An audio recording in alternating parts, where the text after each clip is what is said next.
ভারতের মাটিতে একজন বক্তা জন্ম হয়েছে, মুমতাজুল ইসলাম তার নাম। মানুষকে গুমরাহ করছে কি? একদিন জালসাতে যাচ্ছিলাম, একটা জায়গায় নামাজ পড়লাম, আর নামাজ পড়ার পর একামত যখন দিচ্ছে নামাজের পূর্বে, জামাতের পূর্বে, আশহাদু আন্না মুহাম্মাদুর রাসূলুল্লাহ যখন মুকাব্বির বলছেন, তো একটা বাপজিকে দেখছি বিরুদ্ধ আঙ্গুল চুমুন দিয়ে চোখে লাগাচ্ছে। নামাজ যখন শেষ হলো, আমি ডাকলাম, এদিকে আসেন, এটা আপনি কি করলেন? বলছেন নবীর নাম চুমুন দিয়ে চোখে লাগালাম। তো মুমতাজুল ইসলাম বলছে, আমি বললাম যে নবীর নাম চোখে দিয়ে চুমুন দিনে কয়বার করেন? বলছে মোটামুটি 10-12 বার করি। বলছে নবীর নাম তো শুনে চোখে চুমুন দেন, মুখে চুমুন দেন, আল্লাহর নামে কয়বার চুমুন দেন? আল্লাহর নামে কয়বার চুমুন দেন? নবীর নাম শুনে চুমুন দিলেন 10 বার 12 বার, একবার কি আল্লাহর নামে চুমুন দিয়েছেন? আর এই কাজ তো আপনাকে জাহান্নামে নিয়ে যাবে। ওই লোকটাকে সওয়াবের কাজ করার কারণে জাহান্নামী বানিয়ে দিল। আমি জিজ্ঞাসা করলাম, মুমতাজুল ইসলাম বলো, তুমি তোমার মায়ের পেট থেকে জন্ম নিয়েছো না বাপের পেট থেকে? তো মুমতাজুল ইসলাম বলছে মায়ের পেট থেকে। আমি বললাম ভালো করে বলো, বাপের পেট থেকে না মায়ের পেট থেকে? বলছে মায়ের পেট থেকে। আমি ঠিক করে বলো। বলছে দৌড় মৌলভী সাহেব, তুমি জানো না সব মায়ের পেট থেকে জন্ম নেয়। আমরা বাপের পেট থেকে কেন লাওনি? বলছে বাপের মধ্যে বাচ্চা জন্ম দেওয়ার গর্ভ আল্লাহ এই সিস্টেম রাখেনি। আমি বললাম শোনো, বাপের মধ্যে আল্লাহ পাক বাচ্চা জন্ম দেওয়ার সিস্টেম রাখেনি, তাই বাপের পেট থেকে বাচ্চা জন্ম হয় না। মায়ের মধ্যে আল্লাহ সিস্টেম দিয়েছে, তাই মায়ের পেট থেকে জন্ম নেয়। অনুরূপ শরীয়তের মধ্যে আল্লাহর নামকে চুমুন দেওয়ার সিস্টেম আমার আল্লাহ রাখেনি, তাই আল্লাহর নাম চুমুন দেওয়া যায় না। মুহাম্মদ রাসূলুল্লাহর নাম চুমুন দেওয়ার সিস্টেম আল্লাহ রেখেছেন, তাই তিনার নাম চুমুন দেওয়া যায়। জোরে বলুন সুবহানাল্লাহ। নারে তাকবীর, নারে রিসালাত, মাসলাকে আলা হযরত, দ্বীন ইসলাম, নারে তাকবীর, নারে হাদিস শরীফের রিসালাত। মধ্যে আছে, কোন ব্যক্তি যদি মায়ের কদমকে বসা দেয় তো জান্নাতের দরওয়াজাকে চুমুন দেওয়ার নেকি পাবে। সুবহানাল্লাহ বলেন। তো ও মোল্লাকে বলেন যে তোমরা তো মায়ের কদম চুমার ফজিলত বয়ান করো, আল্লাহর কদম কবার চুমেছো? আল্লাহর কদম কবার চুমেছো? মায়ের কদম চুমলে আল্লাহর কথা বলো না, কাবা ঘরের গিলাফকে চুমলে আল্লাহর কথা বলো না, হাজরে আসওয়াদকে চুমলে আল্লাহকে চুমার কথা বলো না, রাসূলুল্লাহর নামকে চুমলে কথা বলো। স্পষ্ট ভাবে বোঝা যায় তোমরা কাউরির দুশমন নয়, মুহাম্মদ রাসূলুল্লাহর দুশমন হয়ে গেছো, তোমরা রাসূলের দুশমন হয়ে গেছো। নচে যেই দিন তুমি তোমার বাপের পেট থেকে জন্ম হয়ে দেখাবে, সেই দিন আমরা আল্লাহর নামকে চুমুন দিয়েও দেখিয়ে দেবো। জোরে বলুন সুবহানাল্লাহ। তো মানুষকে কোন ভাবে আর গুমরাহ করবে? কত রকম ভাবে গুমরাহ করবে। বিরাদর ইসলাম, আপনাদের এলাকাতে, আপনাদের এরিয়াতে একদিন জালসা হচ্ছেন, আর এইভাবে দুটি টুপি, একজন মাওলানা দুটি টুপি নিয়েছেন, আর বলছেন এই টুপিটা হচ্ছে পুরাতন টুপি, নবী পাকের টুপি, আর এই টুপিটা হচ্ছে ভারতের টুপি, নতুন টুপি। তো আপনি কোন টুপি নেবেন? তো সাধারণ পাবলিক সবাই তো বলবে যে নবীর টুপিটা নিব। তো দুরুদে ইব্রাহিম নবীর দুরুদ, আর এই নতুন দুরুদটা হচ্ছে ইমাম মোল্লাদের বানা দুরুদ। তো আপনি কোনটা নেবেন? নবীরটা নেবেন, তো দুরুদে ইব্রাহিম পড়বেন, বাকি সব ছেড়ে দেন। আমি ওই মোল্লাকে বললাম যে তুমি যদি নবীরই লাও, কোন ইমাম মুহাদ্দিসিনের যদি না লাও, তো যেই কোরআনটা নবীর উপরে নাজিল হয়েছেন সেই কোরআন পড়ো। ভারতের ছাপা কোরআন কেন পড়িস? ঠিক না বে ঠিক বাবজি? নবীর যেই কোরআন পড়েছে ওই কোরআন পড়ো, নবী যেই টুপি পড়েছে সেই টুপি পড়ো। ভারতের কোম্পানির টুপি পড়তে পাবে না, ভারতের কোম্পানির ছাপা কোরআন পড়তে পাবে না। তোমার কায়দা অনুযায়ী নবীর টুপি নিব, ভারতের টুপি নিব না, ইমামের টুপি নিব না, মুহাদ্দিসিনের টুপি নিব না। তো যেই কোরআন নবীর উপরে নাজিল হয়েছিল, যেই কোরআনটি বর্তমানে আপনার লৌহে মাহফুজে রয়েছেন, তুমি আর তোমার বাপ প্লেন ভাড়া করে যাও আর লৌহে মাহফুজ থেকে কোরআন পড়ে এসো। ইন্ডিয়ার ছাপা কোরআন কেন পড়ো? ইন্ডিয়ার ছাপা বুখারী কেন পড়ো? নবী আমার নামাজ পড়েছেন কোন মসজিদে? কাবা ঘরে। ঠিক না বে ঠিক? জোরে বলেন। নবী নামাজ কোথায় পড়েছেন? কাবা ঘরে। নবী নামাজ কোথায় পড়েছেন? মসজিদে নবী শরীফে। নবী নামাজ কোথায় পড়েছেন? মসজিদে আকসাতে। মসজিদে নববীতে নামাজ পড়লে বেশি নাকি না বেনিদাসপুরের মসজিদে নামাজ পড়লে বেশি নাকি? জোরে বলেন। মসজিদ আকসাই পড়লে বেশি নাকি না বেনিদাসপুরে পড়লে বেশি নাকি? কাবা ঘরে নামাজ পড়লে বেশি নাকি না দেওবন্দে নামাজ পড়লে বেশি নাকি? তো এই মোল্লার পরিজন কি ও কাবা ঘর গিয়ে নামাজ পড়বে, মসজিদ আকসাতে গিয়ে নামাজ পড়বে, আপনার মসজিদে নববীতে গিয়ে নামাজ পড়বে? এবার এলাকার মসজিদে নামাজ কেন পড়ে এই শয়তান? একে বুঝতে হবে কি হবে না? তো জাহিলদের এইগুলো কথা হয়, কোনো জ্ঞানী মানুষের হয় না। আরে ভারতে যদি ছাপা হয় সে তার বাপের কথা ছাপে না, আল্লাহর কালাম আল্লাহর কথা ছাপে। তাই ভারতে ছাপলো না পাকিস্তানে ছাপলো এটা দেখার বিষয় নয়, দেখার বিষয় হলো আল্লাহর কালামকে ছাপলো সেটা পড়া যায়। জোরে বল সুবহানাল্লাহ। তো এটা দেখার বিষয় নয় যে দুরূদটি কে তৈরি করলো, এটা দেখার বিষয় যে দুরূদটি শরীয়ত অনুযায়ী আছে কিনা। যদি শরীয়ত অনুযায়ী হয় সেই দুরূদটি পড়া জায়েজ আছে। জোরে বলেন সুবহানাল্লাহ। ইমাম সামারকান্দি রাহমাতুল্লাহ আলাইহি নিজের কিতাব তামবিহুল গাফিলিনের মধ্যে লিখেছেন, ইমাম সামারকান্দি রাহমাতুল্লাহ আলাইহি বলেন তাশাহুদের বয়ান করতে গিয়ে আশহাদু আন্না মুহাম্মাদার রাসূলুল্লাহ, এই তাশাহুদের বয়ান করতে গিয়ে তিনি বর্ণনা করছেন আসসালামু আলাইকা আইয়ুহান নবী ইয়ানি ইয়া মুহাম্মদ আলাইকাস সালাম ইয়া নবী আলাইকাস সালাম। জোরে বলেন সুবহানাল্লাহ। ইমাম সামারকান্দি রাহমাতুল্লাহ আলাইহি জিনাকে সবাই মাথার তাজ মানেন, সবাই নিজের মাথার মুকুট মানেন, সবাই নিজের ইমাম মানেন, তিনি বলছেন আসসালামু আলাইকা আইয়ুহান নবীর মানাই হলো ইয়া মুহাম্মদ আলাইকাস সালাম ইয়া নবী সালামুন আলাইকা। জোরে বলেন সুবহানাল্লাহ। তো কোন ইমামের ব্যাখ্যা নিল না, নিজে শরীয়তের মন গড়া ব্যাখ্যা করার কারণে তারা জেহালতে ডুবে আছে, মূর্খতার মধ্যে পড়ে আছে। আপনারা বলেন যেই কোরআনটা নবী পাকের প্রতি নাজিল হয়েছিল, যদি কোনো ব্যক্তি সেই কোরআনকে আগুন দিয়ে জ্বালায় সে পাপের কাজ করলো না নেকির কাজ করলো? জোরে বলেন, ঈমান থাকবে?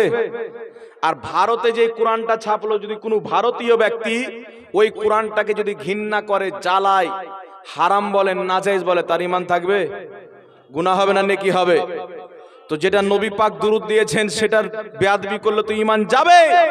নবী পাক সাল্লাল্লাহু আলাইহি সাল্লামের কোরআন ও হাদিস অনুযায়ী যেই মুহাদ্দিসিন যেই দুরূদের প্রতি ইজমা করেছেন, ঐক্যমত করেছেন, তার বিরুদ্ধে বললেও ঈমান থাকবে না। জোরে বলেন সুবহানাল্লাহ। তার বিরুদ্ধে বললেও ঈমান থাকবে না। তো মোল্লাকে বলবেন যদি তোমার নবীর টুপি পছন্দ হয় আর ভারতের টুপি যদি তোমার পছন্দ না হয় ওইটাই টুপি নাও, তো নবীর উপরে যে কোরআন নাজিল হয়েছিল সেটাই কোরআন পড়িও, ভারতের ছাপা কোরআন পড়িও না। মক্কাতে গিয়ে নামাজ পড়িও কারণ সেখানে নেকি বেশি, মদিনাতে গিয়ে পড়িও সেখানে নেকি বেশি, ফিলিস্তিন মসজিদ আকসাতে গিয়ে পড়িও সেখানে গিয়ে পড়লে বেশি নেকি। ভারতের কোন মসজিদে যদি তোমাকে দেখতে পাই তো ট্যাং ভেঙে দেব। বলতে পারবেন কি পারবেন না? তো সব মূর্খতাবাদী, জেহালত।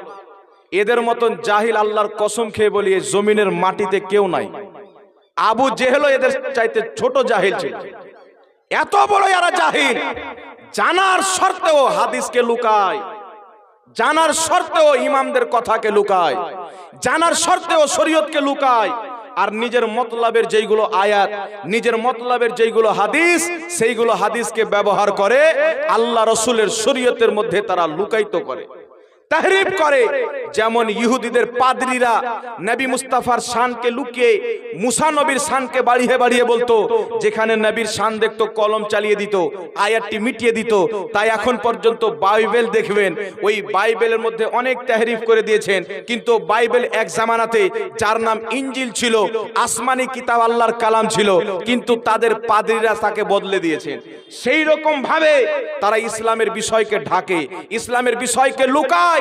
আজকে যেমন দেখতে পাওয়া যায়, মোল্লা বলে শাবে বারাতের রোজা, রাত্রে নামাজ কোন জায়গাতে নাই। বলে না বলে না বাবুজি, বলে না বলে না? কিন্তু ইবনে মাজাহ শরীফের মধ্যে পুরো চ্যাপ্টার বাঁধা আছে শাবে বারাতের ফজিলতের উপরে। মিশকাত শরীফের মধ্যে পুরো চ্যাপ্টার আছে, তিরমিজি শরীফের মধ্যে পুরো চ্যাপ্টার আছে। আর এমন এমন হাদিস আছে যাকে প্রত্যেক মুহাদ্দিস সহিহ বলেছেন। সুবহানাল্লাহ বলেন।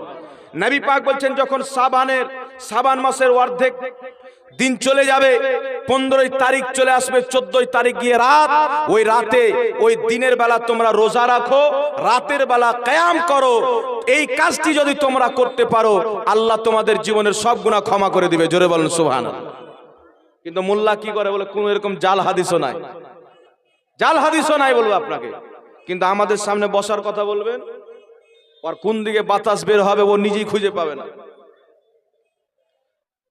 আমরা যখন নামাজ পড়ি, এখানে অনেক কেউ আছেন মাগরিবের নামাজ পড়ে এসেছেন, মাগরিবের নামাজ যখন আমরা পড়ি, একজন মোল্লা বলছেন মাগরিবের নামাজ পড়লাম, নামাজের মধ্যে এশার নামাজ, ফজরের নামাজ, নামাজের মধ্যে আল্লাহ বলছেন নামাজ পড়ো, আল্লাহর হুকুমে নামাজ পড়লাম, দাঁড়িয়ে আছি, কেরাত চলছে, রুকুতে গেলাম আল্লাহর তাসবিহ চলছে, সাজদায় গেলাম আল্লাহর তাসবিহ চলছে, কিন্তু যখন নবীর উপরে সালামের কথা আসলো তো তাশাহুদে বসে বসে সালাম দিচ্ছি। তো আল্লাহ নামাজে আমাদেরকে বসে সালাম দিতে শিখিয়েছেন, আর তোমরা দাঁড়িয়ে সালাম দাও আর বলো এটা আদব। তো তোমরা কি আল্লাহ চাইতে বেশি আদব বুঝো? কোন পাকে মানুষকে গুমরা করলো? মানুষ কি মনে করো, আরে আসলেই তো রে নামাজ হচ্ছে আফজালুল ইবাদত, ঈমান আনার পর প্রথম শর্ত নামাজ, আর নামাজের মধ্যে আল্লাহ বসে সালাম দিতে বলছে। তো যারা দাঁড়িয়ে সালাম দিবে তারা কি হয়ে গেল? বেয়াদব হয়ে গেল। আবু দাউদ শরীফের হাদিস খুলেন, ইবনে মাজাহ শরীফের হাদিস খুলেন, নবী পাক বলছেন যখন তুমি মসজিদের মধ্যে প্রবেশ করবে আগে দাঁড়িয়ে আমার প্রতি সালাম পড়ো, তারপরে মসজিদে ঢুকার দোয়া পাঠ করো। জোরে বলেন সুবহানাল্লাহ। তো নবী দাঁড়িয়ে সালাম পড়তে বললেন, এদের মসলা অনুযায়ী নবী পাক বেয়াদব, বলেন নাউজুবিল্লাহ। বলছেন না, একা একির কথা বলি না, সবাই মিলে সম্মিলিতভাবে দাঁড়িয়ে পড়া বিদআত। এটা শরীয়তের কোনো জায়গাতে নাই যে কোনো জায়গাতে সালাম আছে, একা কি আছে, বসে আছে, সবাই মিলে যে দাঁড়িয়ে সালাম দেবো, কোন কিতাবে পাইলেন? বলে কি বলে না? একজন আমার বন্ধু কনফিউজ হয়ে গেল, টেনশনে পড়ে গেল যে নামাজের মধ্যে বসে সালাম দিতে তা তো ঠিক, আল্লাহ বসে সালাম দিতে আদব শিখিয়েছেন, কিন্তু আমরা সবাই মিলে দাঁড়িয়ে সালাম পড়ি, আসলে তো এটা নামাজের খেলাফ হয়ে গেল, বেয়াদবি হয়ে গেল, সাধারণ মানুষ মাথায় হাত দিয়ে ঈমানকেও হারিয়ে ফেললো। কিন্তু ওই মোল্লাকে বলেন যে তুমি যখন তোমার বাপের জানাজা পড়েছিলে তো জানাজার নামাজের পরে যে সালামটা ফিরিয়েছিলে সম্মিলিতভাবে বসে ফিরিয়েছিলে না দাঁড়িয়ে ফিরিয়েছিলে? বলতে পারবেন? জানাজা পড়েছেন আপনারা? জোরে বলেন পড়েছেন? জানাজার পরে সালাম আছে না নাই? বসে আছে না দাঁড়িয়ে আছে? ইমাম 1 মিনিট আগে ফিরালো সালাম, তারপরে একটা মুক্তাদি, তারপরে একটা মুক্তাদি 1 মিনিট পর পর, মানে সম্মিলিত না, আলাদা আলাদা করে ফিরান না, একসঙ্গে ফিরান। কাকে সালাম দেন? আমি একদিন ট্রেনে যাচ্ছিলাম মালদা, আপনাদের কি খাগড়া না কি স্টেশনের নাম বলে, ট্রেনে চেপে মালদা যাচ্ছি, একজন ব্যক্তি একটা মাওলানা সালাম দিল, বসে আছে, বলছেন হুজুর দাঁড়িয়ে সালাম দেওয়া শরীয়তের কোনো জায়গাতে নাই সম্মিলিত ভাবে। কথা হতে হতে আমি বললাম জানাজার নামাজে তোমরা যখন সালামটা আসে তখন বসে যাও না দাঁড়িয়ে ফিরাও? মাথায় হাত দিয়ে দিয়েছেন, কিছুক্ষণ চুপ, এ তো জায়গায় হাত দিয়ে দিয়েছে। বলছে জানাজার পরে তো দাঁড়িয়ে সালাম দি, কিন্তু সালামটা নবীকে দি না, কাকে দিস? বলছে ঘাড়ে ফেরেশতাকে দি। কাকে দি? ঘাড়ের ফেরেশতাকে দি। আমি বললাম গাধা, দাঁড়িয়ে সম্মিলিত ভাবে নাভির নিচে হাত বেঁধে আদবের সহিত ফেরেশতাকে সম্মিলিত সালাম দিলি, তোর পেটে ব্যথা হলো না? আর রহমাতুল লিল আলামিন যেই নবী মুস্তাফা সাল্লাল্লাহু আলাইহি ওয়াসাল্লামের কদমে প্রত্যেক ফেরেশতার সম্মান কুরবান, সেই নবীকে দাঁড়িয়ে সালাম দিলে তোর পেটে ব্যথা কেন হয়? এখন তো বলছিলি কোনো জায়গাতে হয় না, তো তুই কার কলমা পড়েছিস? নবী মুস্তাফার কলমা পড়েছো না ফেরেশতার কলমা পড়েছো? কার কলমা পড়েছো? কুরআন হাদিস যখন থাকে না তখন যুক্তি দিয়ে মানুষের ব্রেনকে ওয়াশ করে।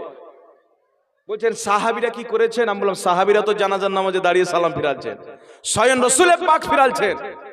আর যদি তোমাকে খুব শখ থাকে তাফসিরে মাতুরিদি পড়ো, যেই কিতাব সারা বিশ্বের মুসলমান এক বাক্যে মানে, কাদিয়ানিও মানে, আহলে হাদিসও মানে, দেওবন্দিও মানে, সুন্নি বারেলিও মানে, সবাই যাকে মানে, তাফসিরে মাতুরিদির মধ্যে হযরতে কাব বিন উজরা বলেন, যখন সূরা আহজাবের 56 নম্বর আয়াত 22 পারার এই আয়াতটি নাজিল হলো, হযরতে কাব বিন উজরা বলেন কুমনা ইলাইহি, আমরা সবাই দাঁড়িয়ে গেলাম, কুলনা, তারপরে বললাম আসসালামু আলাইকা ইয়া রাসূলুল্লাহ। জোরে বলেন সুবহানাল্লাহ।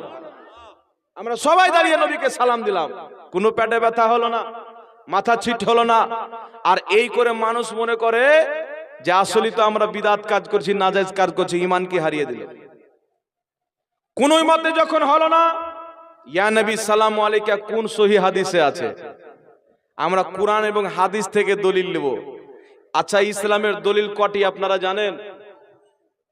কোরআন হাদিস থেকে যদি কোনো দেওবন্দি দলিল চাই, তাকে বলবি যে হানাফি মাযহাব কেন মানিস?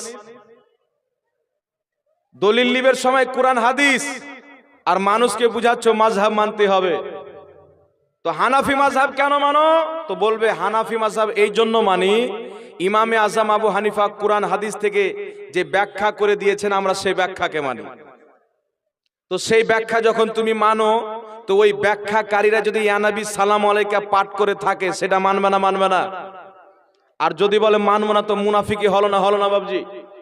হলো না? হলো না? মুহাদ্দিসিনরা শরীয়ত বেশি বুঝতো না, এরা শরীয়ত বেশি বুঝে। মুহাদ্দিস ইমামগণ বেশি শরীয়ত বুঝতেন। আমার কাছে মুহাদ্দিসিনের কিতাব রয়েছেন। এই কিতাব আমার হাতে দেখছেন, আখবারুল আখিয়ার। এই কিতাবটা ফার্সিতে শেখ আব্দুল হক মুহাদ্দিসে দেহলভী আল বুখারী রাহমাতুল্লাহ আলাইহি লিখেছিলেন। ইনার বাড়ি বুখারাতে ছিলেন। মদিনা শরীফ মসজিদে নববীতে হাদিস শরীফ পড়াতেন। নবী পাক সাল্লাল্লাহু আলাইহি সাল্লাম স্বপ্নতে এসে বললেন, আব্দুল হক তুমি ভারতের মাটিতে চলে যাও। আমি মঈনুদ্দিন চিশতিকে পাঠিয়ে ইসলামের চারাগ তো জ্বালিয়ে দিয়েছি, ইসলামের আলো তো ছড়িয়ে দিয়েছি, এখন হাদিসের প্রয়োজন আছে, জ্ঞানের প্রয়োজন আছে।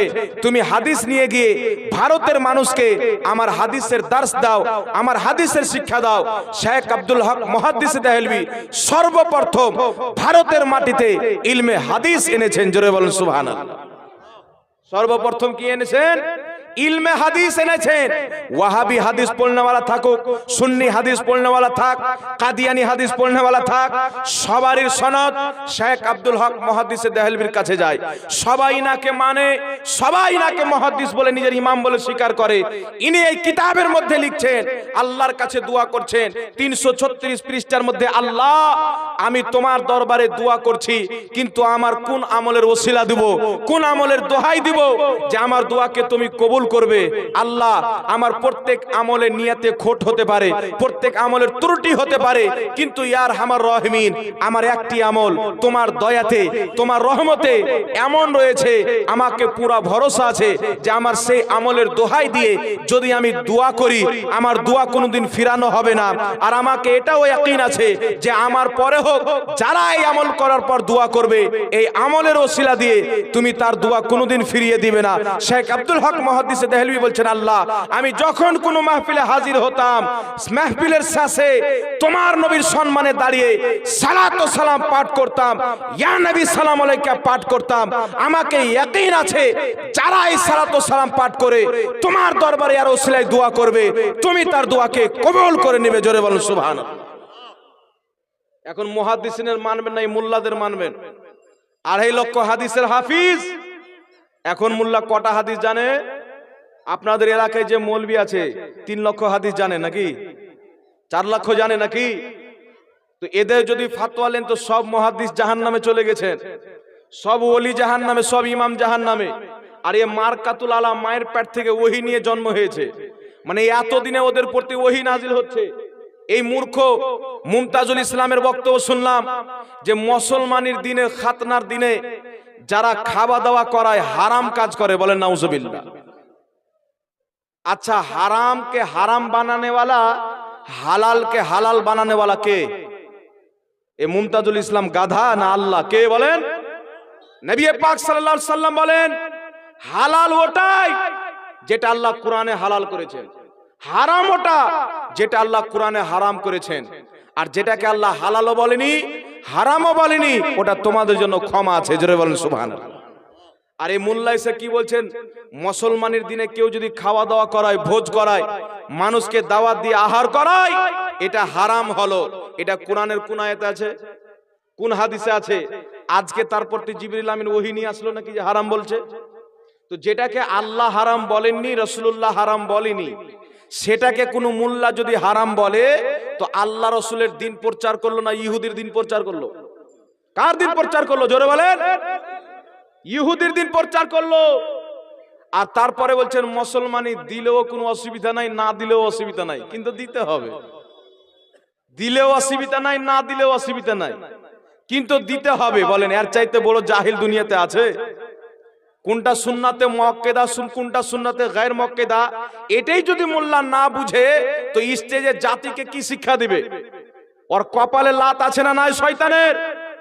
আরে রাসূল পাক সাল্লাল্লাহু আলাইহি সাল্লাম বলেছেন, হাদিসটি বুখারী শরীফের মধ্যে প্রথম খণ্ড প্রথম অধ্যায় কিতাবুল ঈমানের মধ্যে হাদিস 12 নম্বর হাদিসের মধ্যে রাসূলে কাউন মাকাকে সাহাবী জিজ্ঞাসা করছেন, ইয়া রাসূলুল্লাহি আইয়ুল ইসলামে খায়রান, ইয়া রাসূলুল্লাহ ইসলামের উত্তম আমল কি? নবী পাক বললেন, তুতিমুত তাম ওয়া তাকরাউস সালাম, ইসলামের উত্তম আমল হলো মানুষকে খাওয়া দাওয়া করা, মানুষকে সালাম করা। জোরে বলুন সুবহানাল্লাহ। হাকিম আল মুস্তাদরাকের মধ্যে হাদিস, সাহাবী রাসূল বলছেন, আমি নবী পাককে বলতে শুনেছি যে তোমাদের মধ্যে মানুষের মধ্যে ওই ব্যক্তি সবচাইতে উত্তম যে মানুষকে বেশি করে খাওয়ায়। সুবহানাল্লাহ বলেন। মিশকাত শরীফ বাবু জিয়াফতের মধ্যে হাদিস, নবী পাক সাহাবীকে বলছেন, আমার সাহাবী, কিয়ামতের ময়দানে মানুষকে যখন জান্নাত দেখা হবে, জান্নাতীদেরকে, জান্নাতের মধ্যে কিছু এমন ক্যামেরা হবে যার ভিতর থেকে বাইরে দেখতে পাওয়া যাবে, বাইরে থেকে ভিতর দেখতে পাওয়া যাবে। সাহাবী বললেন, হুজুর এত সুন্দর নুরানি ক্যামেরা আল্লাহ কাকে দান করবে? আমার নবী বললেন, যারা মানুষকে বেশি করে খাওয়া দাওয়া করাবে, যারা তাহাজ্জুদের নামাজ পড়বে, আমার আল্লাহ এই ক্যামেরাগুলি তাকে দিবে। জোরে বলুন সুবহানাল্লাহ। তো খাওয়া দাওয়া করাকে নবী পাক কি বললেন? তুতিমুত তাম, উত্তম আমল। তো মানুষকে খাওয়া দাওয়া যারা করায় তারা মানুষের মধ্যে উত্তম মানুষ, শ্রেষ্ঠ মানুষ। যারা মানুষকে খাওয়া দাওয়া করায় তারা উত্তম কাজ করলো, আর এটা আমার রাসূলের জবান থেকে বেরিয়েছে। তো কোনো ব্যক্তি যদি মুসলমানের দিনে উত্তম কাজ করে মানুষকে খাওয়া দাওয়া করায়, সেটা নাজায়েজ যে হারাম হলো না, বরং সেটা সওয়াবের কাজ হলো।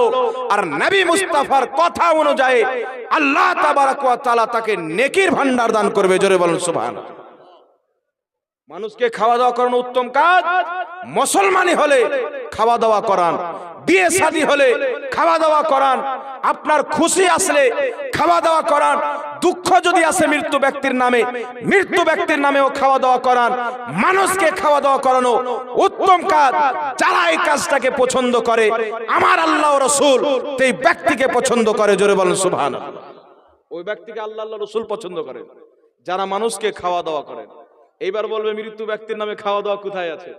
আল হাবিলিল ফাতাওয়ার মধ্যে ইমাম জালালউদ্দিন সুয়ুতী রাহমাতুল্লাহ লিখেছেন, ইমাম ইবনে রজব হাম্বলি রাহমাতুল্লাহ আলাইহি আহওয়ালুল কবরের মধ্যে লিখেছেন, অসংখ্য কিতাবের মধ্যে এসেছেন, হযরতে তাউস রাদিয়াল্লাহু তাআলা আনহু বিখ্যাত তাবেঈ, বিখ্যাত সাহাবী, বিখ্যাত তাবেঈগণ, সাহাবীগণের ব্যাপারে হাদিসের মধ্যে উল্লেখ রয়েছেন। হযরতে তাউস রাদিয়াল্লাহু তাআলা আনহু বর্ণনা করেন, সাহাবীগণের জামানাতে, তাবেঈনগণের জামানাতে যখন কোনো ব্যক্তি ইন্তিকাল করতেন, তো সেই ব্যক্তির কবরের মধ্যে 7 দিন খুব কঠিন রাত থাকে, খুব কঠিন কাল কাটে। তার কারণে সাহাবী রাসূল, তাবেঈনগণ ওই মৃত্যু ব্যক্তির নামে 7 দিন পর্যন্ত মানুষদেরকে খাওয়া দাওয়া করাতেন। জোরে বলেন সুবহানাল্লাহ। কতদিন পর্যন্ত খাওয়া দাওয়া করাতেন? 7 দিন পর্যন্ত। কারা? সাহাবী রাসূল। আর এরা কি বলে যে মৃত্যু ব্যক্তির নামে খাওয়া দাওয়া করা মানে সুয়ারের খাওয়া। বলেন নাউজুবিল্লাহ। কেউ আবার বলে সুয়ার চাইতেও বেশি হারাম।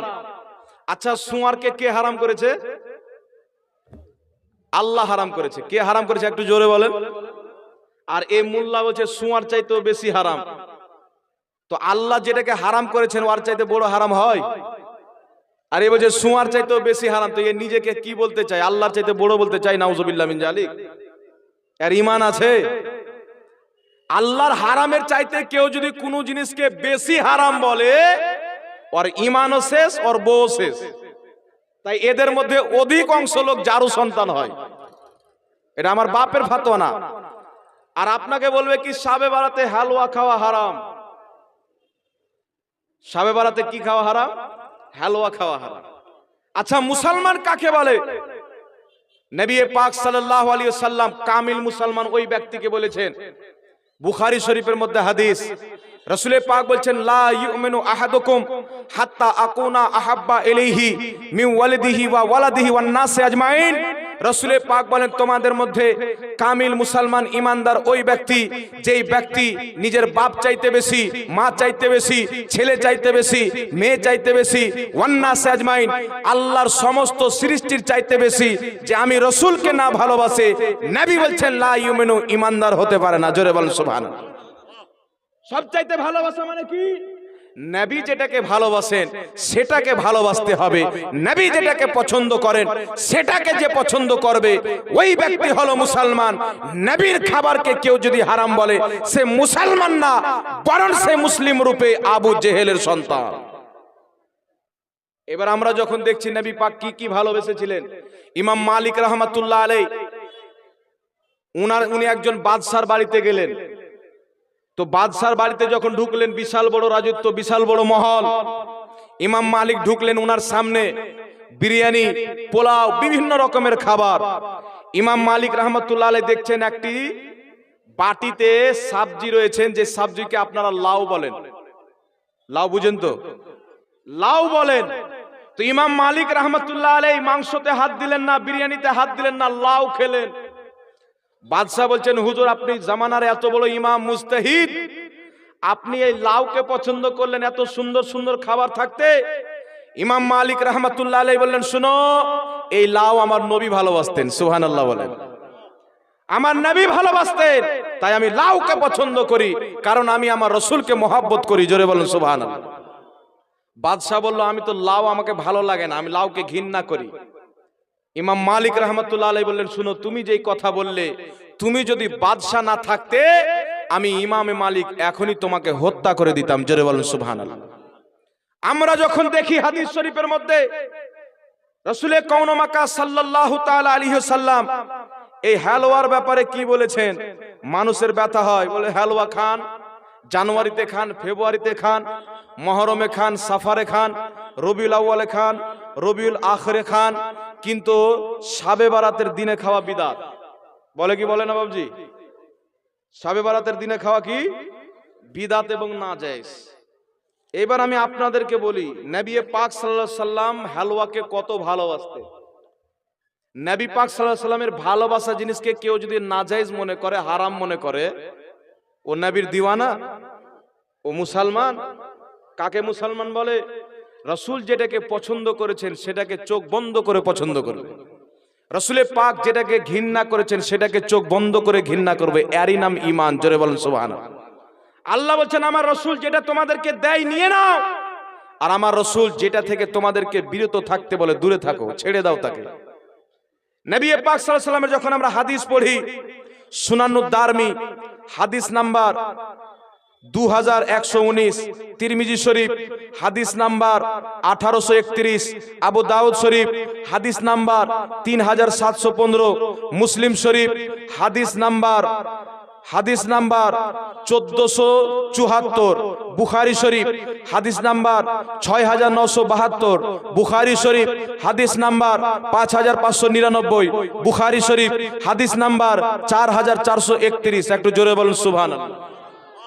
এটি কম রেফারেন্স দিলাম, আরো অসংখ্য রেফারেন্স আছে। হাদিসটি কি? হাদাসানা আব্দুল্লাহ ইবনে আবি শাইবাতা, হাদাসানা আবু ওসামাতা, হাদাসানা হিশাম ইবনে উরওয়াতা, আন আবিহি আন আয়েশাতা রাদিয়াল্লাহু আনহা ক্বালাত কানা নবী সাল্লাল্লাহু আলাইহি ওয়াসাল্লাম ইউহিব্বুল হালওয়া ওয়াল আসালা। একটু জোরে বলুন সুবহানাল্লাহ। হযরত আম্মা জান আয়েশা সিদ্দিকা রাদিয়াল্লাহু তাআলা আনহা বলেন, রাসূলে পাক সাল্লাল্লাহু আলাইহি ওয়াসাল্লাম খাবারের মধ্যে সব চাইতে বেশি হালুয়া আর মধুকে পছন্দ করতেন। জোরে বলুন সুবহানাল্লাহ। তো যেই জিনিসটাকে রাসূল পছন্দ করতেন সেই জিনিসটাকে কেউ যদি নাজায়েজ বলে, বিদআত বলে, তার ঈমান আছে? কার উপরে ফতোয়া লাগালো? তার ফতোয়া তো নবী পাকের উপরে লাগলো। বলবেন না মৌলভী সাহেব, হালুয়া আমরাও খাই, সুন্নাত মনে করি, কিন্তু আপনারা একটা ফিক্স ডেট করে খান শাবে বারাতে। আমি বললাম, শুনো, শাবে বারাত মানো? হ্যাঁ মানি। তো শাবে বারাতে এক রাকাত নামাজ পড়লে কত সওয়াব পাওয়া যায়? বলছে ও হাজারও পাওয়া যায়, আল্লাহর রহমত হলে আরো বেশি পাওয়া যায়। কত যে আল্লাহ নেকি দিবে, তুলনা হয় না। আমি বললাম, অন্য মাসে যদি 1 টাকা দান করো, শাবে বারাতে যদি 1 টাকা দান করো, অন্য মাসে যদি 1 নেকি পাওয়া যায়, শাবে বারাতে 1000 নেকি পাওয়া যাবে। জোরে বলুন সুবহানাল্লাহ। তার চাইতে আল্লাহ বেশি দিতে পারেন, আল্লাহর রহমতের কোনো সীমা নাই। তো আমরা শাবে বারাতে এই জন্য হালুয়া খাই। রাসূলে কাউন মাক্কা সাল্লাল্লাহু তাআলা আলাইহি ওয়াসাল্লাম বলেন যে আল্লাহ তাবারাক ওয়া তাআলা শাবে বারাতের রাত্রিতে প্রথম আকাশে নিজের নূরের তাজাল্লি নাজিল করেন, আল্লাহ সকাল পর্যন্ত ডাক দিয়ে বলেন, কে আছো আমার কাছে ক্ষমা চাইবে, আমি তাকে ক্ষমা করে দিব। কে আছে আমার কাছে রিজিক চাইবে, আমি তাকে রিজিক দেব। আল্লাহ সকাল পর্যন্ত বান্দাকে ডেকে ডেকে বলেন। এমন কি যে আল্লাহ তাবারক ওয়া তাআলার ফেরেশতাগণ জমিনে চলে আসেন, দেখেন কোন বান্দা ইবাদতে মশগুল আছেন। আল্লাহর দরবারে গিয়ে বলেন, খোদা বেনিদাসপুরে গিয়েছিলাম, বালিরঘাটে গিয়েছিলাম, দৌলতাবাদ থানা মুর্শিদাবাদের মাটিতে গিয়েছিলাম, অমুক মসজিদে তোমার অমুক অমুক বান্দারা দিনের বেলা রোজা রেখেছিল, রাত্রে ইবাদত করেছিল। আল্লাহ বলবেন, আমার বান্দা সাক্ষী হয়ে যাও, আমি তাদের গুনাহ খাতাকে ক্ষমা করে দিলাম। যারা রাত্রি জেগে আমার ইবাদত করেছেন, আমার খাতিরে সারাদিন না খেয়ে থেকেছে, আমি আল্লাহ কিয়ামতের ময়দানে আমার রাসূলের হাতে কাউসারের জাম পান করাবো। জোরে বলুন সুবহানাল্লাহ। যারা আমার জন্য রোজা রেখেছেন, আমার জন্য ইবাদত রাত্রি জেগে জেগে করেছেন, আমি আল্লাহ তাকে কাউসারের জাম পান করাবো।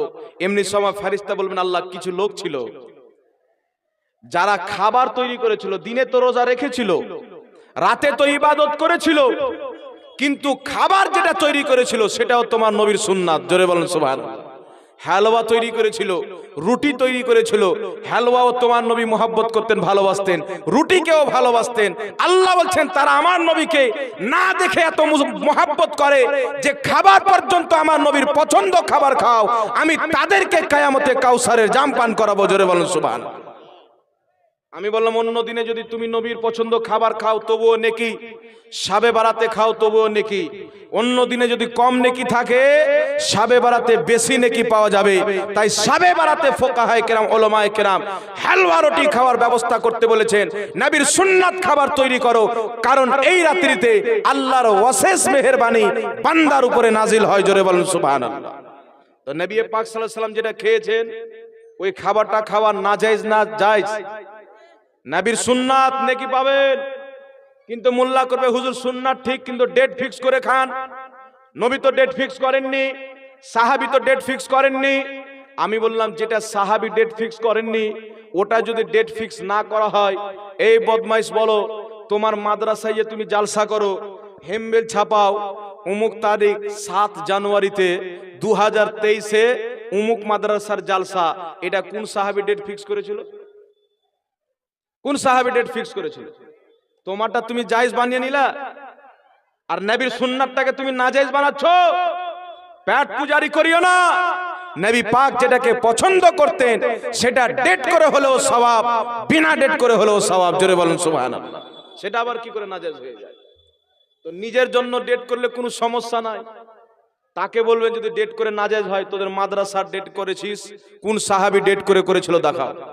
মুসলমানের খাবার করা যদি নাজায়েজ হয়ে যায়, তো তোমার মাদ্রাসাতে বড় বড় গরু মারো জালসায়, কোন সাহাবী মাদ্রাসার উন্নতি কল্পে জালসা করেছিল, আর কোন সাহাবী কটা গরু মেরেছিল, কোন সহিহ হাদিসে আছে? কিয়ামত পর্যন্ত চ্যালেঞ্জ, কোন মোল্লা যদি দেখাইতে পারে, তার 1 লক্ষ টাকা তাকে পুরস্কার দেওয়া হবে। জোরে বলেন সুবহানাল্লাহ। কিয়ামত পর্যন্ত দেখাতে পারবে না। কিন্তু গরু খাওয়া জায়েজ না নাজায়েজ বাবজি? জায়েজ। ডেট করে করুক, বিনা ডেটে করুক, জায়েজ। কিন্তু যারা বলে ডেট করে কোনো জিনিস করা হারাম, তাদের জন্য হারাম। তো তারা খেলে হারাম, আমরা জায়েজ মনে করি, আমাদের জন্য হারাম হবে না, আমাদের জন্য জায়েজ। বলেন সুবহানাল্লাহ।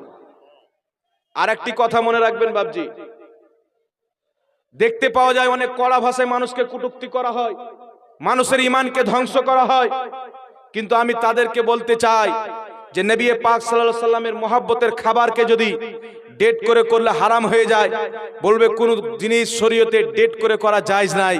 আমি বললাম, তুমি মাদ্রাসার ডেট করে জালসা করলে কোনো সমস্যা নাই, তুমি কিরাত মাহফিল ডেট করে করলে কোনো সমস্যা নাই, তাফসিরে কোরআন মাহফিল ডেট করে করলে কোনো সমস্যা নাই, তোমার মাদ্রাসায় দুয়ার মজলিস ডেট করে করলে কোনো সমস্যা নাই। এইগুলো তো না নবী করেছেন, না নবীর সাহাবী করেছেন। কিন্তু আমরা যদি নবীর সুন্নাত খাবার ডেট করে করি, তো ডেট করে করার কারণে যদি হারাম হয়ে যায়, তো শোনো, বিয়ে করাও নবীর সুন্নাত। বিয়ে করা কি? নবী বলছেন, আন নিকাহ মিন সুন্নতি, নিকাহ বিবাহ আমার সুন্নাত। তো হালুয়া রুটি খাওয়াও সুন্নাত। তো নবীর এই সুন্নাত যদি ডেট করে করলে হারাম হয়, তো এই সুন্নাতও ডেট করে করলে হারাম হবে। তো তোমার ফতোয়া অনুযায়ী বিয়েগুলিও তোমাদের হারাম, আর ওই হারাম বিয়ের জন্ম তুমি হারামজাদা। এই ফতোয়া আমি দিলাম না, কালকে কেউ বলবে হারামজাদা বলে গেছে। আমি কোথায় বললাম ভাই? তোমার ফাতোয়া তো বলছে তুমি হারামজাদা। আমি কোথায় বললাম? ডেট করে নবীর সুন্নাতের উপর আমল করলে যদি হারাম হয় তো বিয়েটাও তো নবীর সুন্নাত। তো তুমি তো তোমার বাপের বিয়েকে হারাম বললে, আর হারাম বিয়েতে যে সন্তান জন্মলে আপনাদের দেশে কি বলে? হালালজাদা বলে না হারামজাদা বলে? তাতে আমার কোনো দোষ হলো কি? তোমার ফাতোয়া অনুযায়ী ভাই। তো এটা কোনো শরীয়তের বিধান নাই বাবু। শরীয়তের বিধান হলো নবী পাক যেটাকে পছন্দ করেছেন যে কোনো দিনে খান, ডেট করে হোক বিনা ডেট করে হোক, নবীর সুন্নাত খাবার খাওয়া, নবীর পছন্দ খাবার খাওয়া শুধু জায়েজ নয়, ঈমানদারদের পরিচয়। জোরে বলেন সুবহানাল্লাহ।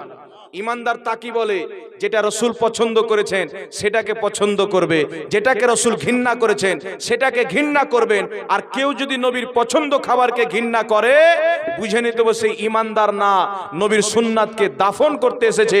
আর নবীর সুন্নাতকে দাফন করার নামই হচ্ছে বিদআত। বলছেন বেরাদার, এক জায়গাতে দেখলাম নবীর জন্মদিনে মানুষ বিশাল রূপে মিছিল করেছেন। আপনাদের দিকে মিছিল হয় না? হয় না? বিশাল রূপে মিছিল করেছেন। আমি বললাম ভাই কি করেছেন? বলছে মিছিল সাহাবী করেছিল কি? তো সুন্নি মৌলবী বলছে না, সাহাবী তো এইভাবে মিছিল করেননি, ওনারাও মিছিল করেছেন আলাদা রূপে। নবী পাক করেছেন কি? না। তো যেটা নবী পাক করেনি, সাহাবী করেনি, এটা তো বিদআত। তো তোমরা হলে বিদাতি, আর বিদাতি মানে হলো জাহান্নামী। তো মানুষকে কোথায় পৌঁছালো? জাহান্নাম পর্যন্ত পৌঁছে দিল। আপনারা বলেন আজকে যে এই জালসাটা দেখছেন, এই রকম জালসা শুধু আমরা করি না, তারাও করে? জোরে বলেন।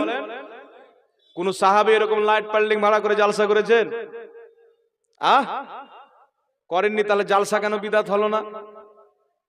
মাদ্রাসায় হস্টেল রেখে কোন সাহাবী হস্টেলে পড়াশোনা করেছেন, পড়িয়েছেন, সেটা কেন বিদআত হলো না?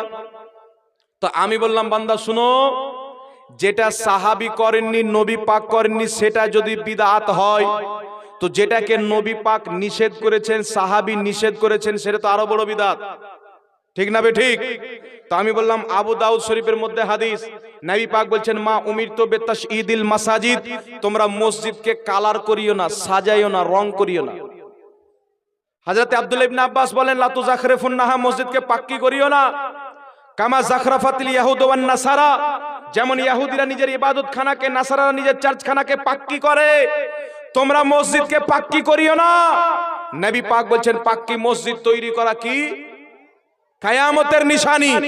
তো নবী মসজিদকে কালার করতে নিষেধ করেছেন, সাজাইতে নিষেধ করেছেন, পাক্কি করতে নিষেধ করেছেন।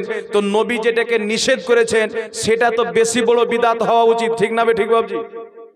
বেশি বড় বিদআত হওয়া উচিত না? তো তাদের ফাতোয়া অনুযায়ী তাদের মসজিদগুলো ভাঙার প্রয়োজন আছে না নাই? ভাঙার প্রয়োজন আছে না নাই? তো মানুষকে আর কতদিন গুমরাহ করবে বিদআত বিদআত বলে? বিদআত কাকে বলে শুনেন? বিদআত ওই জিনিসকে বলে যাতে ইসলামের ক্ষতি হয়। তারা বলবেন হুজুর বিছাইটাই নয়। যদি মসজিদকে আমরা কাচ্চি রেখে দিই, মানুষের বাড়ি দুতলা হচ্ছে, তিনতলা হচ্ছে, মানুষের বাড়ি থেকে মসজিদ আসা ইচ্ছা করবে না, মসজিদের মহব্বত তার অন্তরে কমে যাবে, ইবাদতে মন লাগবে না।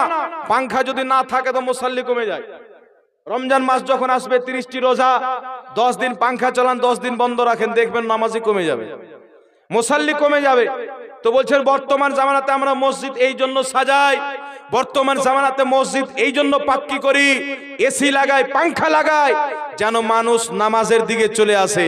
আমি বললাম সাহাবীরা কি নামাজ পড়তেন না? তো বলছেন শুনেন, সাহাবীরা তো নামাজকে এত মহব্বত করতেন, উনাদের ঈমান তাজা ছিল, খালিস নামাজকে মহব্বত করতেন, পাক্কি কাচ্চি মসজিদের সাথে উনাদের কোনো সম্পর্ক ছিল না। আমরা কাচ্চা লোক, আমাদের জন্য এত এডিশনের প্রয়োজন পড়ছে। আমি বললাম শুনো, সাহাবীরা তো নবী মুস্তাফার উযু করা পানি পান করে মহব্বত করেছেন, পা ধোয়া পানি পান করে মহব্বত করেছেন, থুথু মোবারক চেহারাতে লাগিয়ে মহব্বত করেছেন, নবীর পেশাব পান করে মহব্বত করেছেন। কিন্তু আমরা কাচ্চা মানুষ, আমরা ছোট মোটো লোক, আমরা নবীকে মহব্বত করার জন্য মিছিল বের করি। জোরে বলেন সুবহানাল্লাহ। तकबीर, नाराए रिसालत, मसलाके आला हजरत, दीन इस्लाम, मुफ्ती मौलाना मोहम्मद जहांगीर साहेब, नाराए तकबीर। তুমি মানুষকে নামাজের দিকে আনার জন্য মসজিদকে পাক্কি করে দিলে যেটাকে হাদিসে নিষেধ করা হয়েছে, মসজিদকে কালার করে দিলে যেটাকে হাদিসে নিষেধ করা হয়েছে, তো আলহামদুলিল্লাহ আহলে সুন্নাত ওয়াল জামাত মানুষের মধ্যে নবী মুস্তাফার মুহাব্বতকে ভরার জন্য মিছিলের ব্যবস্থা করেন, পতাকার ব্যবস্থা করেন, নবীর নামের স্লোগান লাগায়। নবীর নাম যতবার উচ্চারণ হবে মুসলমান ততবার নবীকে স্মরণ করবে। জোরে বলেন সুবহানাল্লাহ। এক জায়গাতে গেলাম বাবজি, আমাকে চিনে না জান না, দাওয়াত দিয়ে দিয়েছে, একটাই বক্তব্য শুনে দিয়েছে, দাওয়াত দিয়ে দিয়েছে। পুরা বক্তব্য শুনলে তো ব্যারাম উঠে যাবে। দাওয়াত দিয়েছে, জালসাতে গেলাম তো নারা লাগাচ্ছে আল্লাহু আকবার, নারে তাকবীর, আল্লাহু আকবার। মুফতি জাহাঙ্গীর আলম রেজভী সাহেব জিন্দাবাদ, অমুক জালসা জিন্দাবাদ, অমুক মসজিদের উন্নতি কল্পে জিন্দাবাদ। আমি বললাম ভাই, আমার নারা লাগালে কোনো সমস্যা নাই, জালসার লাগালে সমস্যা নাই, তোমরা নবীর নারা কেন লাগাও না? ওটাতে কোন তোমাদের পেটে ব্যথা হয়? মুফতি জাহাঙ্গীর আলম জিন্দাবাদ, কোনো সমস্যা নাই। তুমি তো আমার কলমা পড়নি ভাই, রাসূলুল্লাহর কলমা পড়েছো, আমারটা বাদ দিয়ে উনারটা লাগাও না। বলছে না, আমরা নবীর নারা লাগাই না। কেন লাগান না? বলছে নারে তাকবীর, নারে আল্লাহু আকবার বলা হয়, নারে রিসালাত যখন বলা হয় ইয়া রাসূলুল্লাহ বলা হয়, আর ইয়া রাসূলুল্লাহ বললে নবীকে হাজির মানা হয়। তার কারণে আমরা ইয়া রাসূলুল্লাহর নারা লাগাই না। আমি বলছি আমি ইয়া রাসূলুল্লাহ মানে কি? বলছে হে আল্লাহ রসুল। আমি বললাম হে আল্লাহ রসুল মানে নবীকে হাজির মানা হলো, তার কারণেও তারা ইয়া রাসূলুল্লাহর নারা লাগায় না। আমি বললাম নামাজ পড়ো, হ্যাঁ নামাজে কি রূপে নবীকে সালাম দাও? আসসালামু আলাইকা আইয়ুহান নবী, আপনার প্রতি সালাম হে নবী। আমরা এটাই তো হাজিরের সেগার গাদ্ধা, তো নামাজের মধ্যে সালামটা বাদ দিয়ে দাও। ইয়া আইয়ুহান নবী, আইয়ুহান মানে যেটা, আইয়ুহা ইয়া মানেও সেটা। তো এখানে যদি না লাগাও তো এখানে কেন লাগাচ্ছ তুমি? এখানে কেন নবীকে হাজির মানছো? আমি বললাম শোনো, নবী পাক সাল্লাল্লাহু আলাইহি সাল্লামের নারা তুমি কি বুঝবে? আমার নবী যখন মক্কা থেকে হিজরত করে মদিনা শরীফ তাশরীফ আনলেন, মুসলিম শরীফের হাদিস, ফাসাইদার রিজালু ওয়ান নিসাউ ফাওকাল বিয়ুত তাফাররাকাল গিলমানু ওয়াল খুদ্দামু ফিত তারিক ইউনাদুনা ইয়া মুহাম্মদ ইয়া রাসূলুল্লাহ। নবী মুস্তাফার আগমনে পুরো মদিনাবাসী ইয়া মুহাম্মদ ইয়া রাসূলুল্লাহর স্লোগান দিয়েছিলেন। জোরে বলেন সুবহানাল্লাহ। হযরত আবু বকর সিদ্দিকের যখন জামানা আসলো, সৈয়দনা আবু বকর সিদ্দিক খেলাফতের কুরসিতে যখন বসলেন, তিনার নেতৃত্বে তিনার খেলাফতের জামানাতে সাহাবী রাসূল যুদ্ধের ময়দানে গেছেন। কাফিররা আল্লাহু আকবারের নারা লাগায়, সাহাবীরাও আল্লাহু আকবারের নারা লাগায়। চিন্তায় পড়ে গেল, সবারই যদি একটাই স্লোগান থাকে তো কাকে মারবো কাকে ছাড়বো বোঝা যাবে বাবজি। সবাই যদি আল্লাহু আকবারের স্লোগান দেয় তো বোঝা যাবে যে ঈমান কার আছে কার ঈমান নাই। যখন লড়াই করবে সবাই মিশে গেল, সবাই আল্লাহু আকবার বলছেন, কেউ বুঝতে পারবে না। তিনারা হযরত আবু বকর সিদ্দিককে চিঠি লিখলেন, হুজুর আমরা যখন আল্লাহু আকবারের নারা দিই তারাও আল্লাহু আকবারের নারা দেয়, কাফিররাও, তো আমরা বুঝতে পারি না কাকে মারবো কাকে ছাড়বো, তাদের থেকে তো আমাদেরকে তফাৎ করতে হবে। আবু বকর সিদ্দিক চিঠির জবাব দিলেন, তারা যখন আল্লাহু আকবারের নারা দিবে তোমরা ইয়া রাসূলুল্লাহ ইয়া মুহাম্মাদার নারা দিবে। জোরে বলেন সুবহানাল্লাহ। নবীর ইন্তিকালের পর যুদ্ধের ময়দানে সাহাবী রাসূল ইয়া রাসূলুল্লাহ ইয়া মুহাম্মাদের নারা লাগালেন। ওয়া কানা ইয়াউমাইযিন শিআরুল মুসলিমিনা ইয়া মুহাম্মদ ইয়া রাসূলুল্লাহ। ওই সময়তে মুসলমানদের শিআর ছিল, পহচান ছিল, আলামত ছিল। যারা ইয়া রাসূলুল্লাহ ইয়া মুহাম্মাদের স্লোগান দিত তাদেরকে মুসলমান বলা হতো, যারা আল্লাহু আকবার বলে শেষ করে দিত তাদেরকে কাফির মনে করা হতো। জোরে বলেন সুবহানাল্লাহ। তো সাহাবী নবীর নারা লাগিয়েছে কি লাগাননি? আরেকটি হাদিস শুনেন, কিতাবটির নাম হলো আল আদবুল মুফরাদ, লেখকের নাম হচ্ছেন ইমাম বুখারী রাহমাতুল্লাহ আলাইহি। এক জায়গাতে আমি বাহাস করতে গেলাম, আপনাদের এইদিকে জায়গাটার নাম কি? কুমড়াদার ঘাট। কুমড়াদার ঘাটের পাশে শুধু বুখারীতে আছে। আমি আবে শুধু বুখারীতে নবীর হাদিস আছে না আরো কোনো কিতাব আছে বাবজি? আর কোনো কিতাব আছে না? নাই। ইবনে মাজাহ শরীফের শাবে বারাতের ফজিলত দেখালাম তো বলছে বুখারী শরীফে দেখান। ইবনে মাজাহ শরীফে তাকে শাবে বারাতের রোজা দেখালাম, মিশকাত শরীফে দেখালাম, বুখারীতে দেখান। নবী পাক কি বলেছেন যে বুখারীতে আসলে মানিও, ইবনে মাজাহতে আসলে মানিও না, বলেছেন কি রাসূল পাক? নবী পাক বলেছেন আমার হাদিস মানিও। আল্লাহ বলেছেন মাইয়ুতি রাসূলা ফাকাদ আতা আল্লাহ, আমার রাসূলের যে হুকুম মানলো সে আমি আল্লাহর হুকুম মানলো। তো নবী পাকের আদেশ, নবী পাকের হাদিস যদি বা ইবনে মাজাহ শরীফে হয় আর হাদিসটি নবীর হয় তবুও গ্রহণযোগ্য, বুখারীতে হলেও গ্রহণযোগ্য, মুসলিমে হলেও গ্রহণযোগ্য, হাকিম আল মুস্তাদরাকে হলেও গ্রহণযোগ্য, যে কোনো ইমামের কিতাবে আসুক নবীর কথা হলে সেটা গ্রহণযোগ্য। জোরে বলেন সুবহানাল্লাহ। তো আমি ওকে বললাম খুব তো বুখারী বুখারী বলে গলা ফাড়ছো। চারজন ছিল তারা, মানে তোমরা চারজনের মধ্যে যদি বলে দাও বুখারী শরীফের আসল নাম কি, এক্ষুনি আমি লিখিত দিয়ে দেবো যে আমরা মুনাজারা হেরে গেলাম। বুখারী শরীফের আসল নাম বলো। হা করে তাকিয়ে আছে, হা করে তাকিয়ে আছে। ওকে বুখারী শরীফের আসল নামই মালুম নাই, শুধু বুখারী বুখারী শিখেছে, বাস ওই বুখারীতে আছে কিনা, বুখারীতে আছে কিনা। তো বিরাদর ইসলাম, বলার উদ্দেশ্য একটা যে আল্লাহ তাবারাক ওয়া তাআলা সব জায়গাতে নিজের প্রশংসার পর রাসূলুল্লাহর প্রশংসাকে রেখেছে। বলেন সুবহানাল্লাহ। আমার পূর্বে মাওলানা শরীফুল সাহেব বলছিলেন, আল্লাহ বলছেন ওয়ারাফা'না লাকা যিকরাক, আল্লাহ বলছেন মাহবুব আমি তোমার খাতিরে তোমার জিকিরকে, তোমার সম্মানকে উঁচু করে দিলাম। হযরতে আব্দুল্লাহ ইবনে আব্বাস নিজের তাফসিরের ফেমাস কিতাব তাফসিরে ইবনে আব্বাসের মধ্যে এই আয়াতের ব্যাখ্যায় লিখেছেন ফাইজা যুকিরতু যিকিরতা মাই, অর্থাৎ আল্লাহ বলছেন মাহবুব কিয়ামত পর্যন্ত যেখানে আমার নাম লওয়া হবে সেখানে তোমারও নাম লওয়া হবে। জোরে বলেন সুবহানাল্লাহ। তো নবীর নামকে কেটে বাদ দিলে বাদ দেওয়া যাবে? একটা মোল্লা শুনলাম বাংলাদেশের বলছে আল্লাহ মুহাম্মদ পাশাপাশি লেখা যাবে না। বুঝতে পারছেন কথা? আল্লাহ মুহাম্মদ পাশাপাশি লেখা যাবে না। বলছে কেন? বলছে আল্লাহ মুহাম্মদ যদি লেখেন তো এটা বুঝায় আল্লাহ মুহাম্মদ, মুহাম্মাদি আল্লাহ। আমি বললাম তাহলে তোমার মাকে তোমার বাপকে পাশাপাশি দাঁড় করাইও না, নচেত মানুষ বলে তোমার মাই তোর আব্বা, তোর বাপই তোর মা। নলেজ দেখেন, ব্রেনে কত ঘাস ভুসা ভরা আছে দেখেন। মানুষ একদিকে আল্লাহ লেখেন, একদিকে মুহাম্মদ। কি জন্য লেখেন? আল্লাহ তাবারাক ওয়া তাআলার নাম যখন নেবেন তো কি হবে? আল্লাহর প্রশংসা বের হবে মুখ থেকে। আর রাসূলুল্লাহর নাম যখন নেবেন তখন কি হবে? নবী বলছেন যখনই আমার নাম শুনবে আমার প্রতি দুরূদ পড়ো। জোরে বলেন সুবহানাল্লাহ। তো আল্লাহর নামের পর নবী পাকের নাম লেখা এটা স্বয়ং আল্লাহর সুন্নাত।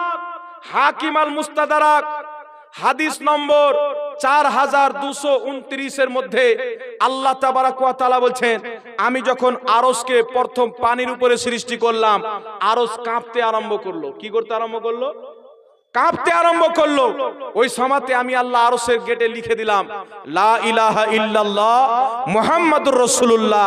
আল্লাহ বলছেন এই কালেমাটা লিখলাম, আরশ কাঁপা বন্ধ হয়ে গেল। জোরে বলেন সুবহানাল্লাহ। আমি যে এলাকাতে থাকি পাশে কিছু দুমকাটা লোক আছে, মানে আপনার মিস্ত্রিকে কপাট বানাইতে দিয়েছে মেন গেট মসজিদের, তো গিরিলে বলেছেন ও লিখেছে যে মসজিদের গেট লা ইলাহা ইল্লাল্লাহ মুহাম্মাদুর রাসূলুল্লাহ। তো এ ওকে টাকা দেয়নি 6 মাস। ই বলছে টাকা কেন দাও না ভাই, কিছু বলো, কি রাগ হয়েছে না ঝাল হয়েছে কিছু বলবা তো? তো বলছে তুমি লা ইলাহা ইল্লাল্লাহ মুহাম্মাদুর রাসূলুল্লাহ কেন লিখলে? তুই গেট খুলে লিয়াই মুহাম্মদ রাসূলুল্লাহ টাকা ফেল, তারপরেই তোকে টাকা দেবো। বলেন নাউজুবিল্লাহ। আল্লাহ তো আরশের গেটে লিখছেন লা ইলাহা ইল্লাল্লাহ মুহাম্মদ রাসূলুল্লাহ, কিন্তু এই হারামজাদা কি করছে? আর ঈমান আছে?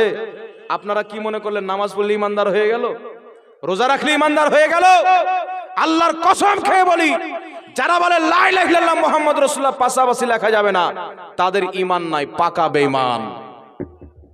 নবী পাক সাল্লাল্লাহু আলাইহি ওয়াসাল্লাম এমনি বলেনি আমার উম্মতের মধ্যে 73 ফিরকা হবে, 72টি জাহান্নামে যাবে। আর খোদার কসম খেয়ে বলি যদি সমস্ত ফিরকার মৌলবি এক জায়গায় দাঁড়িয়ে বলে যেটা পূর্বসূরি উলামায়ে কেরামের আকীদা ছিল তাতে আমরা ঐক্যমত হয়ে যাব, তো সবাইকে সুন্নি হতে হবে। কারণ সুন্নিদের আকীদা কোনো বাজার থেকে উঠে আসেনি। সুন্নিদের আকীদা মদিনা থেকে নিয়ে কারবালা পর্যন্ত, কারবালা থেকে নিয়ে বাগদাদ পর্যন্ত, বাগদাদ থেকে নিয়ে হিন্দুস্তানের আজমির শরীফ পর্যন্ত এসেছে। জোরে বলেন সুবহানাল্লাহ। আমাদের কোনো নতুন আকীদা, নতুন আকীদা তো তোমরা তৈরি করেছো। আমরা নবীর পরে আল্লাহর পরে নবীর নাম লি, কলমার শেষে লা ইলাহা ইল্লাল্লাহ মুহাম্মদ রাসূলুল্লাহ বলি, মসজিদের গেটে লেখি, কারণ আল্লাহ নিজেই লিখেছেন। ইমাম হাকিম আল মুস্তাদরাক হাদিস লিখে বলছেন হাযা হাদিসু সহিহুন, এই হাদিসটি হচ্ছে সহিহ হাদিস। জোরে বলেন সুবহানাল্লাহ। তো আল্লাহ যখন নবীর নাম নিজের নামের পরে লিখছেন, তো আল্লাহ বেশি জায়েজ নাজেজ বুঝে না, এই মোল্লা বেশি বুঝে? কাকে আর ওভারটেক করছে? নবীর গুস্তাখিতে, নবীর দুশমনিতে এদের অন্তর এত কালো হয়ে গেছে যে এরা যে আল্লাহকে ওভারটেক করছে এটাও এদের ধ্যানে নাই। ব্রেনে গোবর ঢুকে গেছে, মাথায় কিছু নাই, ব্রেনে কিছু নাই। তো খোদা জব দিন লেতা হয় তো আকলে ছিন লেতা হয়। তারিখ সাক্ষী রয়েছে, নবীর যারা দুশ্মনী করেছেন আল্লাহ তাকে নিকৃষ্ট বানিয়ে দিয়েছেন, আর নবীর যারা সম্মান করেছেন আল্লাহ তাদের প্রশংসা আজকে পর্যন্ত জিন্দা রেখেছেন। জোরে বলেন সুবহানাল্লাহ। আপনাদের পুরো এলাকাতে, পুরো মুর্শিদাবাদে আমাকে একটা ইয়াজিদ নামের লোক দেখাতে পারবেন না, পারবেন কি? একটা ইয়াজিদ নামের লোক দেখাতে পারবেন না, কিন্তু হুসেন নামের কত লোক আছে, হাজারো লোক হুসেন নামের। কারণটি কি? আল্লাহর রসুলের আহলে বাইতের বিপক্ষে ইয়াজিদ চলে গেল, আল্লাহ তার নামকে মিটিয়ে দিল। ইমামে হুসেন দ্বীনের জন্য শহীদ হয়ে গেলেন, আল্লাহ তাবারাক ওয়া তাআলা তিনাকে অমর করে দিলেন, কিয়ামত পর্যন্ত হুসেনের নাম জিন্দা আছে। জোরে বলেন সুবহানাল্লাহ। তো বিরাদর ইসলাম, 73 যে ফিরকা হবে, কে জান্নাতি হবে? রাসূল করিম সাল্লাল্লাহু আলাইহি ওয়াসাল্লাম বলেন, আমার উম্মতের মধ্যে 73টি ফিরকা হবে, একটি জান্নাতে যাবে, 72টি জাহান্নামে যাবে। এই হাদিসের প্রতি কোনো ফিরকার লোকের মতভেদ নাই, সবাই এই হাদিসকে মানে। আর এই হাদিস থেকেই প্রমাণিত হয় যে সুন্নি বেরেলিরাই হলো জান্নাতি। সুবহানাল্লাহ বলেন, আর একটু জোরে বলেন সুবহানাল্লাহ। এই হাদিস থেকে প্রমাণিত সুন্নিরা জান্নাতি। কারণ আমি আহলে হাদিসকে জিজ্ঞাসা করলাম, নবী পাক গায়বের সংবাদদাতা, গায়বের খবর রাখে কি রাখে না? বলছে রাখে না। ভবিষ্যতের খবর নবী জানে কিনা? জানে না। দেওবন্দিকে জিজ্ঞাসা করলাম, তারা বলছেন কালকে কি হবে নবী এটাও বলতে পারে না। আমি যখন তাদের কিতাব পড়লাম, বারাহিনে কাতিয়া, তাবলিগি জামাতের প্রতিষ্ঠাতা ইলিয়াস কান্ধেওয়ালির পীর রশিদ আহমদ গাঙ্গোহীর অনুমতিতে তার পীর ভাই আপনার খলিল আহমদ আম্বেঠি লিখেছেন, নবী পাককে পিঠ পিছনের খবর নাই, তো কালকের খবর কি থাকবে? তো এদের আকীদা কি? নবী ভবিষ্যতের জ্ঞান রাখে না, কিন্তু নবী পাক বলছেন আমার উম্মতের মধ্যে 73টি ফিরকা হবে, এখনো হয়নি। এটা ভবিষ্যতের খবর না? খবর না। 72টি জাহান্নামে যাবে।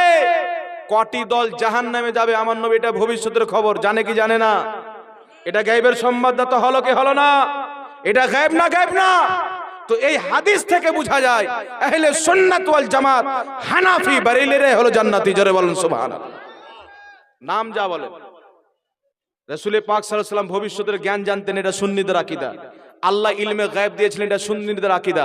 নবী বলছেন 73টি ফিরকা হবে, 72টি জাহান্নামে, একটি জান্নাতে যাবে। সাহাবী জিজ্ঞাসা করলেন, হুজুর জান্নাতি কোনটি হবে, কি করে বোঝা যাবে? নবী পাক বললেন, মা আনা আলিহি ওয়া আসহাবি, প্রত্যেকটি জাহান্নামে যাবে কিন্তু একটি জান্নাতে যাবে, যেটি আমার সাহাবীর তরিকাতে থাকবে, যার আকীদার মেল আমার আকীদার সঙ্গে হয়ে যাবে, যার বিশ্বাসের মেল আমার সাহাবীর বিশ্বাসের সঙ্গে হয়ে যাবে। রাসূল বলছেন ওই দলটি হবে জান্নাতি। জোরে বলেন সুবহানাল্লাহ।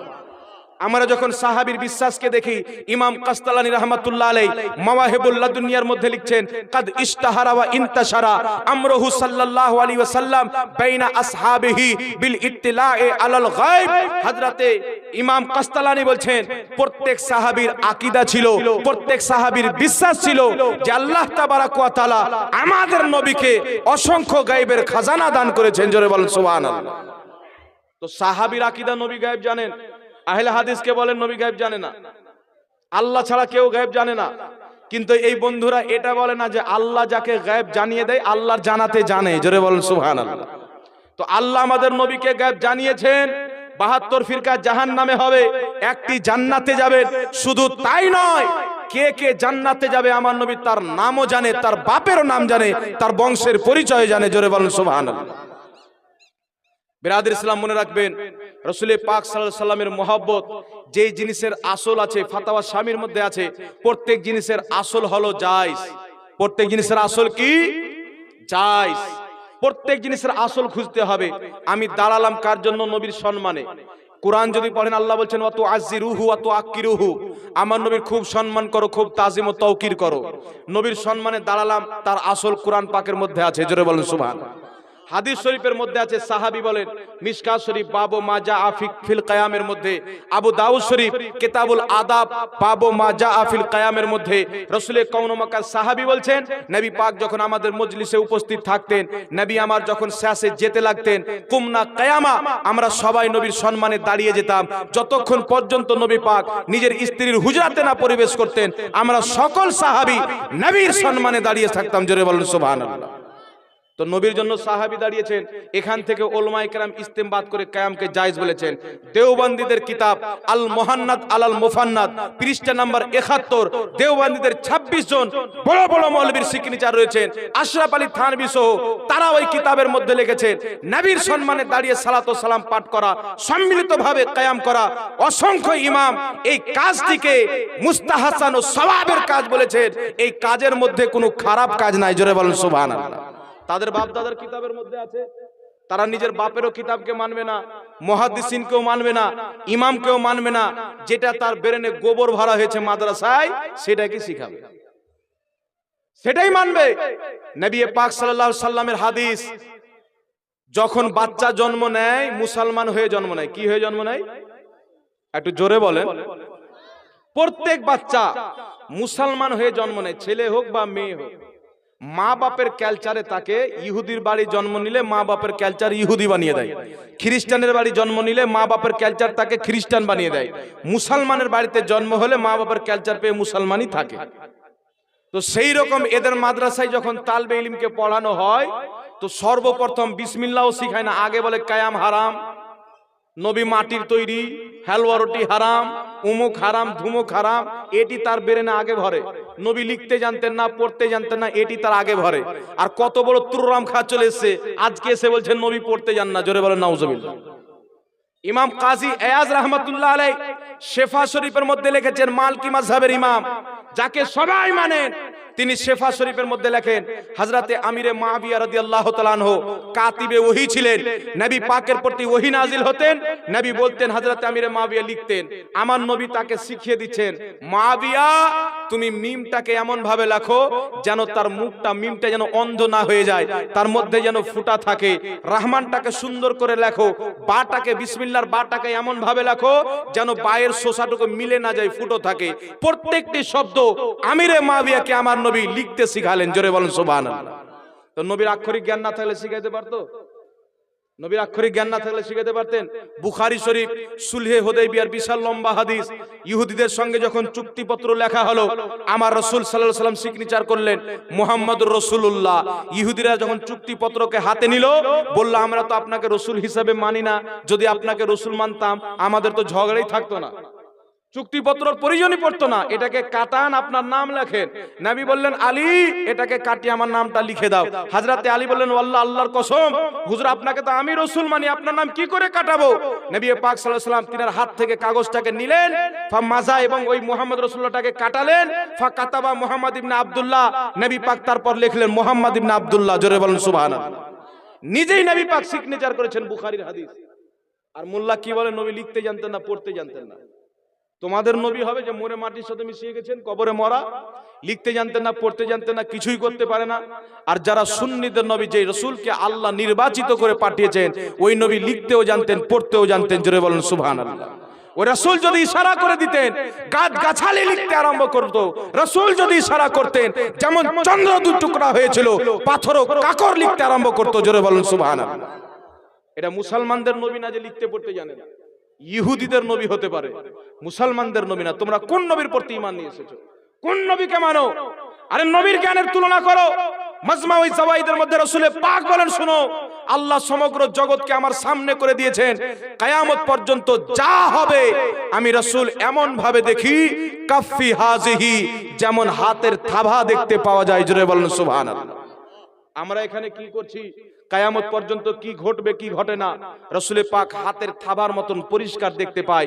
নিজের রওজা মুবারক থেকে আমার আপনার মতন গুনহেগার উম্মতকে পর্যন্ত দেখতে পায়, আমাদের কথাবার্তাকে শুনতেও পায়, জোরে বলেন সুবহানাল্লাহ। বিরাদর ইসলাম, একটি কথা মনে রাখবেন, রাসূলের আদবের নাম হচ্ছে ঈমান। এখন বর্তমানে প্রত্যেক এলাকাতে দুটো একটা যুবককে কন্ট্রোল করে ভুং ভাং বই দিয়ে তার ঈমানকে নষ্ট করে নেয়, সমাজের মধ্যে অশান্তি তৈরি করে। একটা যুবককে একটি বই দিয়েছে লেখা, বইটি হচ্ছে আব্দুল্লাহ খন্দকার, বাংলাদেশের একজন বিখ্যাত বেঈমান মৌলবী। ওই কিতাবের মধ্যে লিখেছে মিলাদ কিয়াম এগুলো 700 বছর পূর্বে চালু হয়েছে। কত বছর পূর্বে? 700 বছর পূর্বে আর কোনো অস্তিত্ব ছিল না। তো এইগুলো সব হচ্ছে স্পষ্ট বিদআত, যারা করবে তারা জাহান্নামে যাবে। কিন্তু কত বড় বাটফারি করলো। আপনার মতন যুবক যখন পড়বে বলবে 700 বছরই হলো হয়তো চালু হওয়া। রেফারেন্সও দিয়েছে, কিন্তু ভুয়া রেফারেন্স দিয়েছেন। আমরা যখন কিতাব পড়ি, একটি কিতাবের নাম সুবুলুল হুদা ওয়ার রশাদ, 800-850 বছর পূর্বের লেখা কিতাব।